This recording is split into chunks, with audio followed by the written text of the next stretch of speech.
Hello, calculus students. This tutorial, we're going to examine optimization problems, what it means to optimize, the steps for optimizing, as well as a few examples of how to optimize uh, certain applications. So optimize. To optimize means to maximize or minimize, and that could be for the greatest profit, the least cost. We are going to focus on largely in this section here the minimum and the maximum area and volume of objects. The steps for optimizing, we're looking at first identify information. It could be a drawing, it could be a graph, it could be labeling.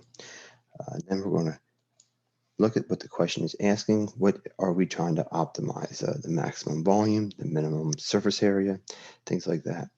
Then we're going to identify a domain, and then we're going to use the first derivative test, extremis. Here's an example, not an application example, just kind of going over the steps of optimizing. This is a question that we would probably see on a SAT or PSATs or just some sort of a general standardized test. So it says find two numbers whose sum is 20 and whose product is large as possible. So step one, there's really not a drawing here, but we can at least label some things that we do know. Two numbers whose sum is 20. So I'll just put down 20 is going to equal the sum, so x plus y. Step two, let's identify what we're trying to find. And we're trying to find largest possible product. So our product is going to be xy. Now, before I move on to step three is going to be your domain. I call it feasible domain. Here I have three unknowns. I need to narrow this down just to it's really two, your product and then one other variable. So we always go back to the beginning here and let's solve for, I'll solve for y. So subtract x from both sides. And now we can do a little substitution. P equals 20 minus x. So this is going to be our product equation with respect to x. You could just distribute that if you'd like. Okay, feasible domain. Well, x certainly is going to have to be less than or equal, greater than or equal to the C product as large as possible. I'll put 0 here. And again, I'm not really looking to very picky on your feasible domain because for one, if you put down equal to 0, okay, I could kind of understand it shouldn't be 0. But if you did put down equal to, that's fine.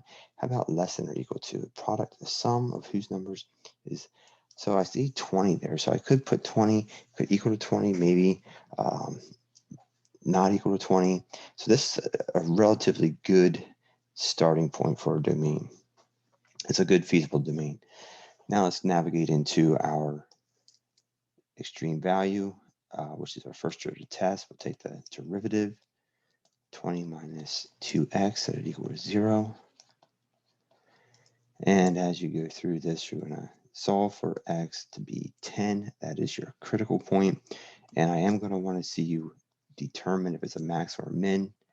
So you go ahead, continue with your first derivative test.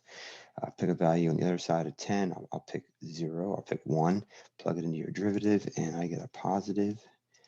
Another value on the other side of 10, 11, 12, 15, 20. And that's going to be a negative. So this tells me that 10 is going to be a maximum, and that's what I'm looking for. So x is going to equal 10.